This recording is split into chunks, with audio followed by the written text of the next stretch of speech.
I remember. Not remembering that it sounded. Excuses.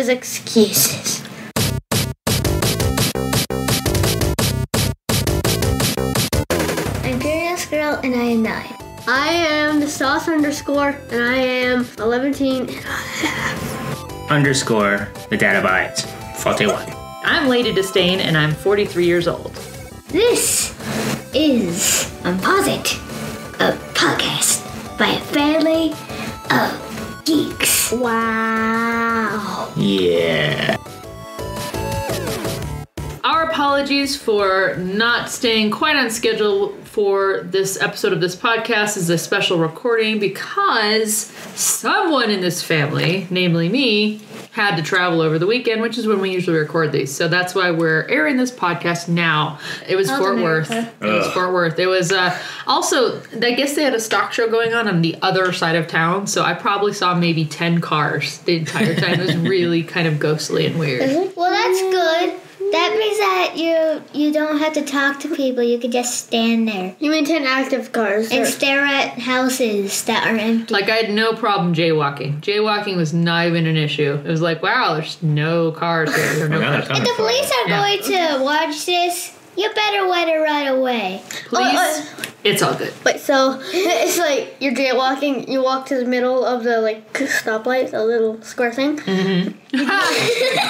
Do the sprinkler? Yeah, the old style fashion dance. It's like, I believe you guys. I think we've seen this movie twice now.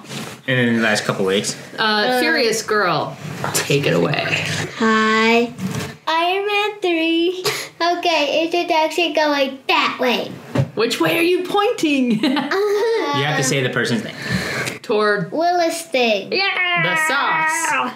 So, I am chicken sauce underscore. You're not chicken sauce. You're the sauce. Yeah, it's the sauce. Oh, yeah. I am Lady Disdain with a Y on Twitter, and I'm the mother unit. No, you're not. Wow. You're the father unit. No, that would I be am. That's underscore the data bytes. He's turning into Walter. I feel like I drunk. Brother You unit. know what we need to do is come up with a unit for the cat. We need to come up with a handle. Stupid unit. No. Third unit. Done. Yeah, maybe. All right, Furious Girl.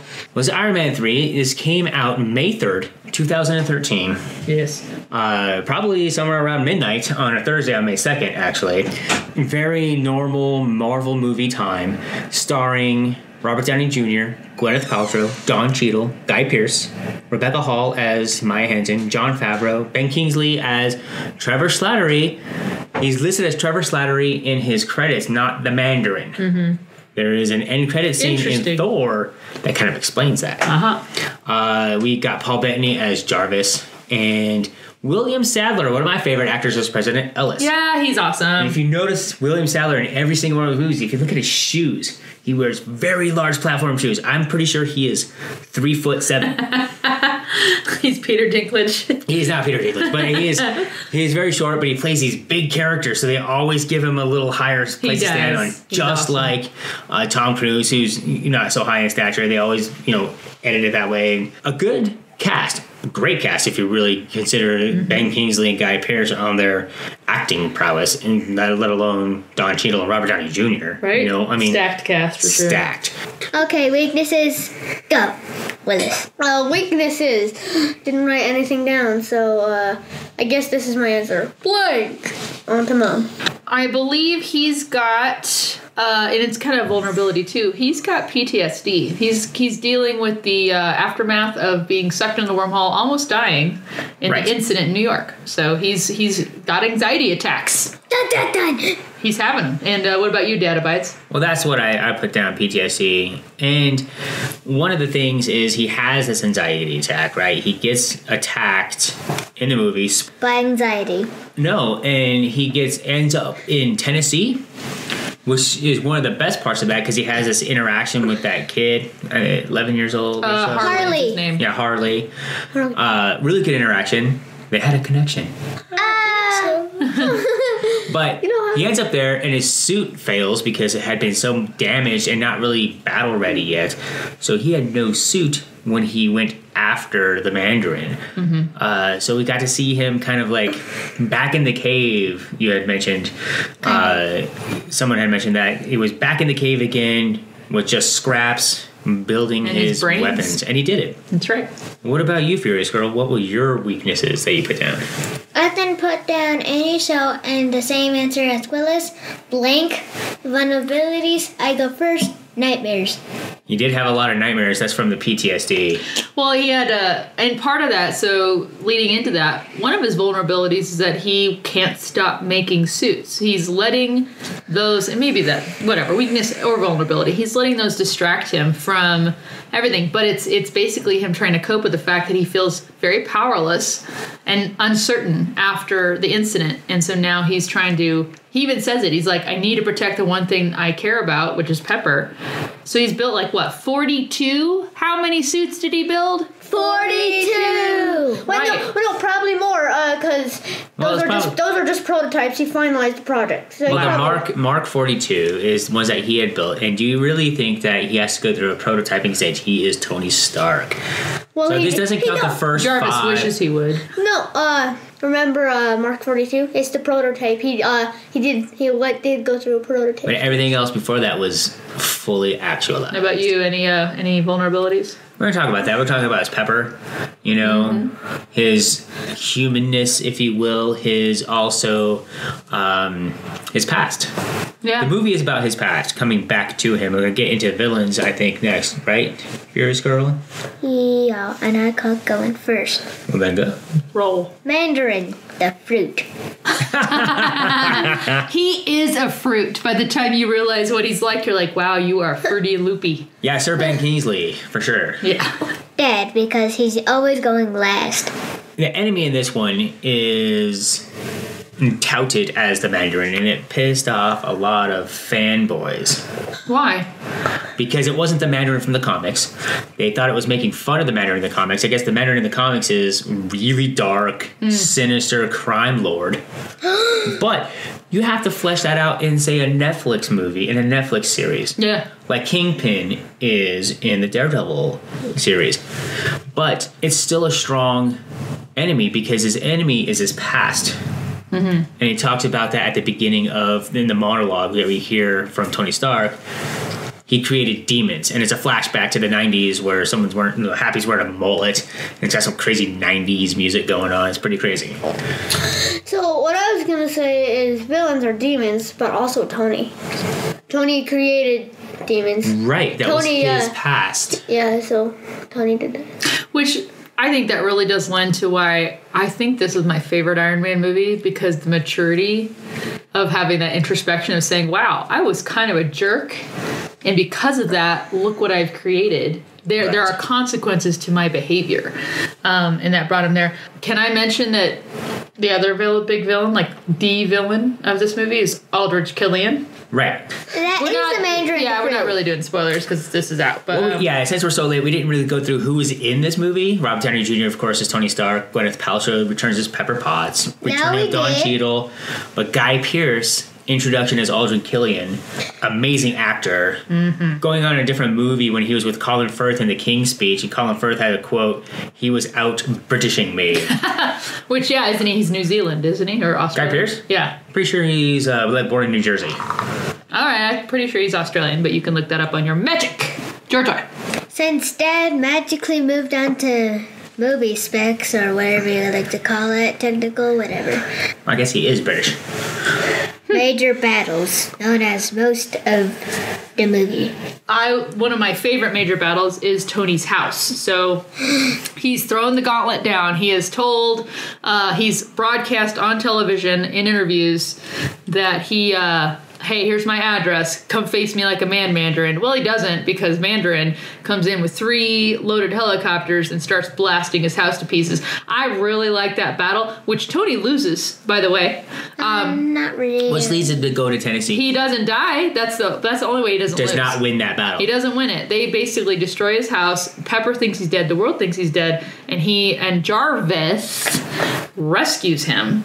Without Jarvis controlling that suit, he would not have made it out of there. So I really like that whole premise. It was a good battle scene. And Willis, how about you, the sauce? What was one of your major battles? I'm just gonna point out the big major battle that everyone seems to remember. It's usually the final battle. With all of the iron suits? House Party Protocol. That also follows into Ultron, Right. Save that thought for when we get down to favorite scenes and everything, for sure. Yeah, so we'll talk about that. Basically, what happens in that scene is you take a bunch of demons and put them up against a bunch of Iron Man suits full of Jarvis. Full of Jarvis. And Extremis. And Jelly. Right. I agree. That's a really good point, Willis. It's all of these extremists versus all of these Jarvis. That's very smart. I hadn't even thought about that way. And then Aldrich Killian and Tony Stark didn't beat Aldrich Killian. It was Pepper. That's right. Pepper done beat him. That was pretty cool. Yeah. Then they got that came out of left field. You see her fall into the fire, and then all of a sudden she's whooping people. She rips an Iron Man suit in half. Yeah. What? Well, it was already dead, kind of. It's alright. So Pepper, I was really disappointed to learn that she lost the power. She got rid of it. Or does she? Does she lose it all? Is she in Infinity War in a suit because she has a little bit of that extremis left in her? Oh, a rescue, right? Maybe that's her thing from the comics. What? This is something to add on or whatever from the Wii game, Marvel, DC Superheroes, whatever it's called or something, has this suit that's for the Iron Man section dot thing, and it has Pepper Potts in a suit. Looks like Pepper Potts, and it has hearts and flowers coming out of. Yeah, she plays the rescue or something like that.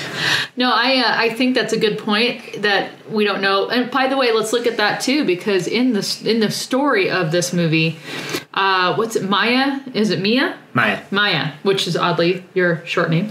But the girl Maya, who's the quote unquote botanist, but actually the geneticist, she is not able to on her own refine her own formula. Tony can do it when he's hungover. Did it 20 years ago or 13 years ago. When he was Probably drunk. still drunk. When he was drunk. And he didn't and he wasn't fully in all his faculties, right? Yeah, not even Arcra. So does it not follow that perhaps when he says he fixes Pepper right up, is it not possible he could have perfected it and been like, you know what? And again, he's got PTSD and is scared for her. What if I'm just really curious to follow the thought, but what if he's like, I'm going to leave you a little extremist. It's stable now. He could stabilize it because he's Tony Stark. But she hasn't had an injury. So. Right. So we don't know. Right. So getting into this Infinity War discussion that the sauce brought up, the word out there is that something gigantic happens in the first 5 minutes. Yes, someone dies, right? Is it Pepper? But then later on, we find that the extremist comes back and she's not really dead. Ooh. Or is it... or, people have said, do they use the stones, probably Soul Stone, and then the Reality Stone to... bring the body back to life. Right. Do they use that to... They might. I feel like it's Tony Stark just for some reason. You just feel that way? I just feel I agree with you. I do too. Because he's had enough movies. And he has talked about the ending of this movie and the end credits of it is kind of an homage to the first 3 Ironmans. Because it was kind of unclear if he was really going to return as the role or just be a cameo style role or something. But he did return, paid him a buttload of money. Yep. Did they use the Infinity Stones, Reality Stones, and then all of a sudden suddenly it's a different actor? Whoa, that'd be weird. They use I wouldn't like that. All those Infinity Stones to recast everything. Anyway, but going back to major battles, what was yours? The missile attack on the house is the best end battle for an Iron Man movie, for sure. The end battle is pretty good. We get to see Rhodey.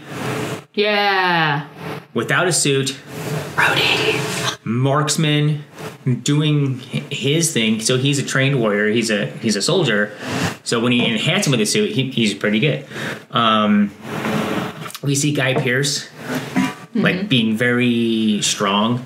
It's kind of hinted at, but he's got the most of the extremis. Like he was able to work it and breathing fire. Right, breathing fire, things like that. And it's not like spread fire like flamethrowers. It's just a solid flame fire, Right. Which must have meant it was moving really fast. Any other major battles?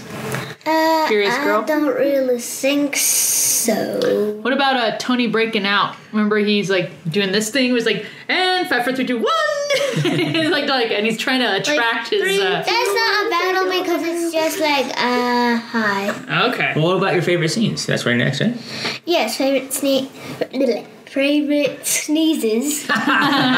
Favorite sneeze. I'm going with the scene where they're Tony and Rhodey, whatever his name is, are interrogating Trevor. And the first one, he falls asleep. You should know that. I'm gonna blow her first. And If you don't tell him what you want to know, he's going to keep doing this. for when Rhodey is interrogating Trevor, he's like, ole, ole, ole, ole. Yeah, for when there was a score in the soccer match. So silly. Yeah. I'd also like to point out that the first time they were interrogating Trevor. Trevor wasn't it. Oh yeah, it was bonus features. I think. The Agent Carter bonus feature where Howard Stark has that phone. Yeah, right. and So then they we used see the same prop in the scene in there. So that's when he was calling and saying, and the Gotcha. Agent Carter special feature on that's when that kind of like introduced the Agent Carter TV show because it came out around the same time.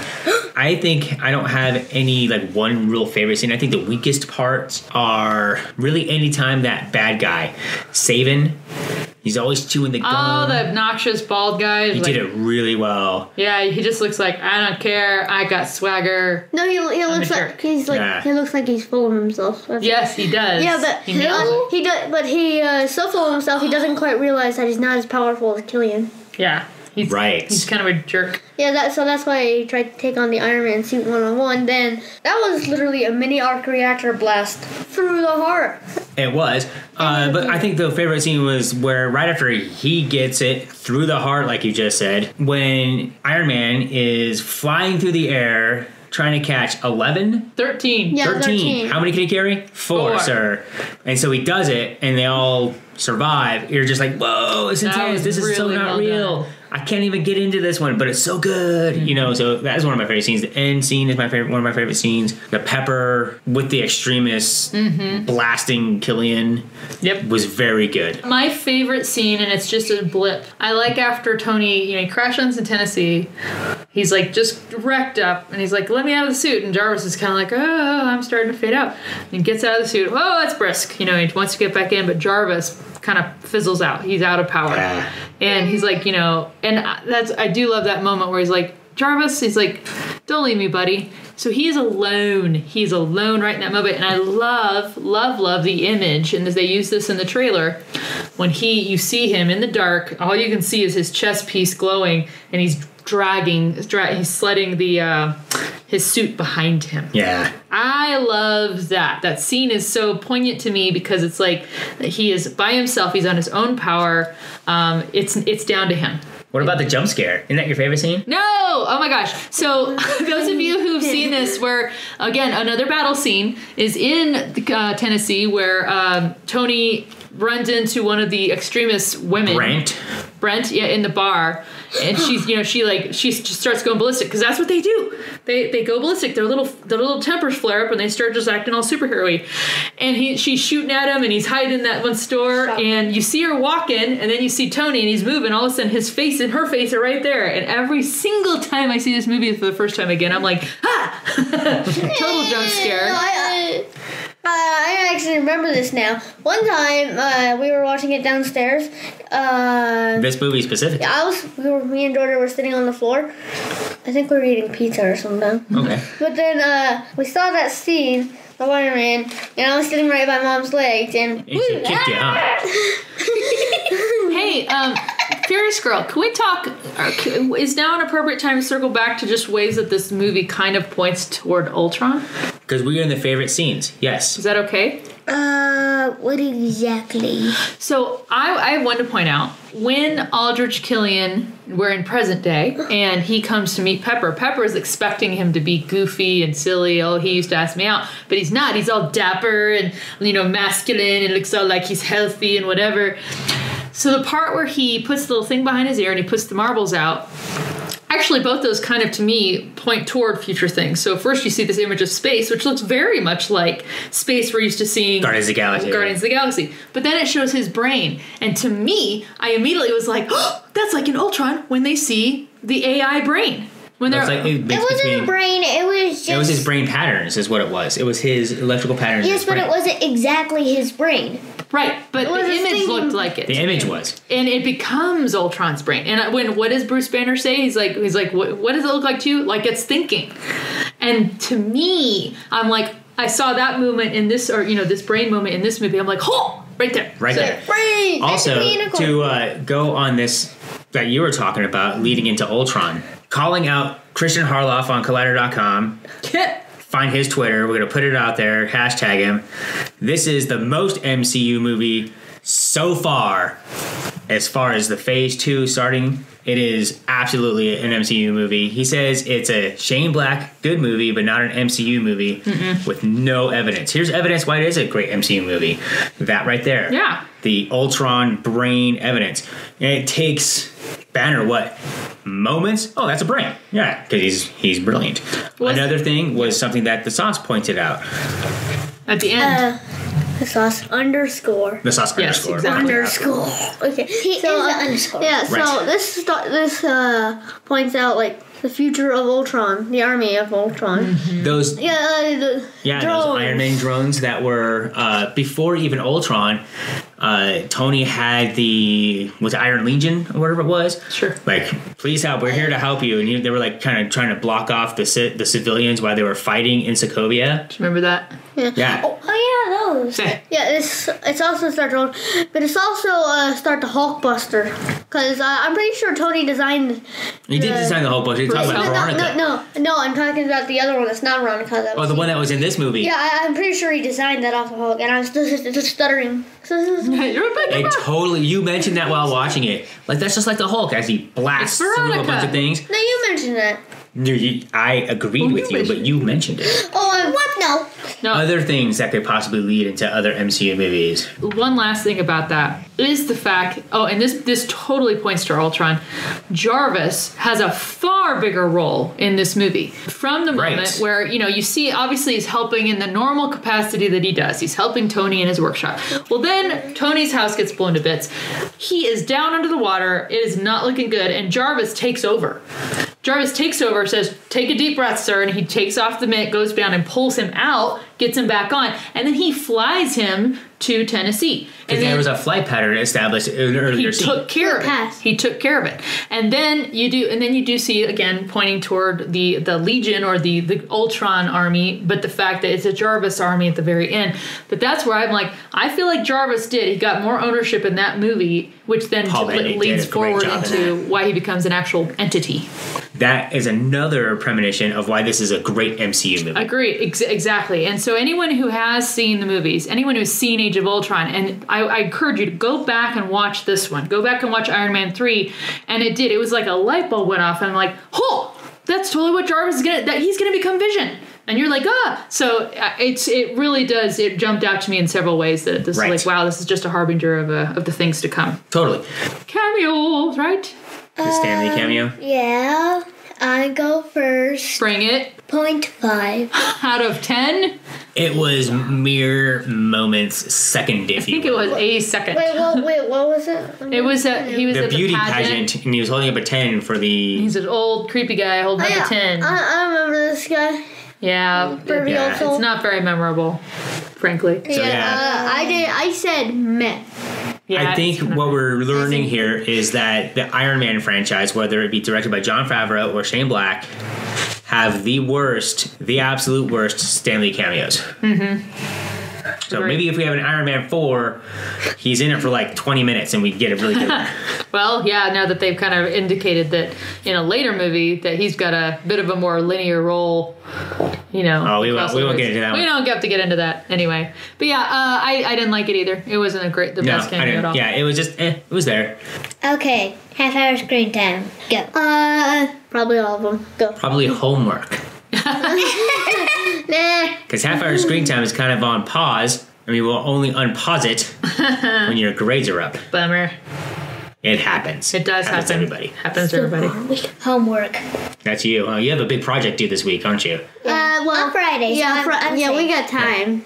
She's been working on it pretty hard. You don't want to be like Brian Regan where he's like, you wake up in the morning, head pops up with the pillow. Oh no, science fair today. Cup of dirt. Hey. Okay, got a plastic cup, got a piece of dirt, put the dirt in it. I know for a fact that Miss Yu, our science teacher, has seen it. So along with my science project, I'm going to bring a cup of dirt. She will laugh so hard. I gotta make sure it's a paper cup of dirt, like Yeah, like a totally. styrofoam cup. Totally. I can bring home one. I can bring a styrofoam Hurry up, cup. hurry. When you gonna, whatever you gonna do. What's your half-hour screen time or whatever you do? Me? Yeah. Sleep.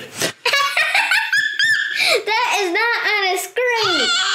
It's probably that. No, it's definitely sleep. It's Busy. magic. It's a busy time for me at work. So, Wait, that's electronic, so it was probably your phone. Okay, it is time. Well, Georgia? she decides. Yeah. Please, may we please do the Dad- overall rating? okay. So let's do end credit scenes first. Okay, How about that? 6 out of 10. Go Wait, with us. what is the end credit end scene? credit scene? That's what I'm doing. Do you remember? Oh, so it's 6 out of 10 for the end credit scene. Yes. So, as a reminder, We're talking about what it is. We don't know what it is. end credit scene is when you see that Tony, he narrates the beginning of the movie, he narrates the end of the movie, and you see that he's narrated this movie or this story to Bruce Banner. In a therapy session, and Bruce has fallen asleep the whole thing. Understandably. Since Switzerland, and that's In the only very like, beginning. Right? that's Right. only like 10 minutes. Yeah, even Yeah. that. If that. 5 minutes, maybe even. So 6. it's also a meh for me. I mean, I'm comparing with South It Africa. was, It's it not was that funny. It's not. But it didn't really advance any story. Yeah. It didn't lead us into the next movie, if you will. It just let us know that Banner is around and he's friends with Tony. That's really all it did. I give it an 8 out of 10 because it was satisfying. You do get the notion that this could be the last Iron Man movie of its own, so I felt like completing it like that was fine. I also really do like the fact that they're buds, and I like Bruce Banner's like I'm not this kind of doctor, okay? Yeah, right. Like, dude. And Mark Ruffalo plays that so well. Yeah. I don't know the right kind of. If I was going to rate the end credit scene, I'd probably give it like you a 6, 7 or so. It wasn't like mind shattering, but it was worth the wait. You know, as the credits are going, we could talk about, oh, I like the Mandarin. Oh, I hated the Mandarin. Oh, this guy isn't very good. Oh, that's excellent. 3 gold stars. Right. And then he shows up and like, oh, that was it was satisfying. Yeah, it wasn't satisfying. bad. It wasn't like the Avengers It wasn't trailer at the end of Captain America, which was just a trailer That was just lame. bad. That's still the worst one so far. Okay, overall rating to sandwich thingies. What's the rating? Oh, the tuna sandwiches? Tuna sandwiches? Nice. Nice. job, Okay, let me Georgia. read this. Tuna sandwiches And fingers. What? Like, when he breaks his finger off of Yeah. Iron Man? Where, Oh, where Harley. Harley breaks the finger off of Mark 42 and he's like, oh, can you hear that? I'm still waiting for my sandwich or whatever he says. It was That's so very funny. good, Georgia. Good one. So what'd you give So it? what is your rating? 9.5, not exactly 10. I'm saving the 10 for The movies. many Marvel Other movies away called my favorites. So you like this movie, 9.5. Nice. My Yeah. favorite is Doctor Strange. Spoiler alert for George's life. He's probably accurate, isn't he? Yeah. Yes. Anyway, I wrote that kind of. who's next? Okay. Dad. I give it 8 out of 10 tuna sandwiches and broken fingers off of Mark 42. That's not what they're called. They're just called It fingers. is definitely the best Iron Man movie. But I'll give it 8 out of 10. I think it's rewatchable immensely, though. Yes. Iron Man 2 is not rewatchable. Iron Man 1 is rewatchable, except for the casting change. Well, you already rewatched it, so I think A few times, but we've watched it several times. But we're Iron Man supposed 3 we watched 2 weeks ago, we watched it again, and we weren't really bored. It was good. Still very good. All right, Sauce. I give it 7 to 8 out of 10, somewhere in between. What about those two. 7.5? We'll say 7.5 on that one for you. I need a solid number. 7.49. Okay, 7.49. 7.49. How exact of you. Closer to 7 than 8. Oddly, that's like math. That you are not getting your homework done in. Yes, I am. The internet now knows this. I just did that. I did Those not of you who would write like to it. help the sauce Mom, with I his just math haven't turned homework, it in Edit yet. out this please write entire P.O. Box entire 1343. podcast. Inglewood, Edit out Colorado, everything. 80150. She just gave out the address so people can send you letters on how to get your homework done. Yes, send some encouragement. If you have it, if your kid is also not so much turning his math homework in, Okay, you no, got a buddy. addresses. No addresses. I'm interrupting you. You got a buddy. Mike will never hear you. Can I give my ratings? Yes. Maybe. Because you know what? I may be the only person in this house that actually likes tuna fish sandwiches. Yes. Ew. They're good. She is the only person in this house that will eat a That's tuna fine. fish sandwich. I give this movie 8.75. It's really good. I as all the points that you mentioned, it's my favorite Iron Man movie. It's well done. It's a good piece of work. I like it. I like it a lot. 8 tuna fish sandwiches, though, would kill me. I don't want 8 tuna fish sandwiches. No. How about like 1 tuna fish sandwich and 7.75 fingers? Oh, you don't want that. You don't want to be like an octopus with many fingers on it. Oh, that's pretty funny. We're going to go on to the last part of everything, right? Yes. Which I is think- The text specs and box. We never... Oh, yeah. Yes, but before that, I have something to say. Say it. Favorite characters. I told you to write this down. Oh. But you didn't listen, did you? No, we did not. Go. Okay, let's think of these. Yeah. My name's Trevor, Maya, and Harley. Done. Okay. Trevor Slattery. That was very well done. Ben Kingsley. One of the best actors around. In the universe of universes. And of- hilarious for the Furious Girl. Yay. So, Trevor. You definitely like Trevor he's Slattery, huh? Yeah, and at the end he's like, hello, good to see you, yeah. I think you like him because he says, wouldn't go in there for 20 minutes. In the bathroom. But Nah. then they got there. So one of his best scenes. And he falls asleep. Yeah. In the middle of his sentences, Did you note off? Oh, yeah. And then he's like, and then starts like kicks. A problem with drugs. They help you get off them? No, they give me more. Okay, basically. All right, who's next? I'm going with Jarvis on this one. Jarvis. He does the most. I think he does a ton of character development in there, more than Tony even. And completely, I love Jarvis. I think they make him so you love him, and because they had to build on that, because it becomes way more important once you hit Age of Ultron. Oh no. So I really like him. Yeah, my favorite character is Harley with his interactions with Tony. It's great. He holds his own and he's like, trying to get guilt. He's like, are you guilt tripping me? I'm cool. Go. And he's like, I know, because we're so connected. He takes off. He's like, worth a try. He's like, so he is Tony. And You know how which I know? Harley is the only one in this movie that is able to talk Tony down from an anxiety attack. Right. So it made opening weekend $174 million. Okay, that's respectable. A big letdown from Avengers. Yeah. Wow. There's no Hulk in it. There's no Captain America in No it. Hulk Ragdoll in it. Right. It only made $409 million in the United States. That's more than the other Ironmans. Ironmans. I can't really know. Pokemon. But worldwide, it made $1.2 billion. That is very respectable. Slightly less than The Last Jedi that just came out. Since we're doing this, kind of post podcast here. Sure. But bit less than Age of Ultron. But still, it made $800 million, $805 million in the worldwide box office. Nice. And the key is it made $121 million in China. Why? Mandarin? I don't think that. No, because I don't know. I don't know. I got nothing. I don't know. The Chinese are very enigmatic in their movie going. World of Warcraft made like $300 million in China. Okay, Right. but it made good money in United Kingdom and other small markets like South Korea. So it made a lot of money overseas. Mm-hmm. It appealed to a broader audience, which is Right. good. And $400 million is nothing to sneeze at in America. So it made all its money. All that foreign money is nothing but profit to Disney. Yes. So that's the box office. It did well. So very good. Thank you guys for joining us. And Yes, thank you for listening to our post-dinner, late night, last-minute work schedules get in the way podcast. Follow us on Facebook, Twitter, or YouTube, and visit us at UnpauseIt.com.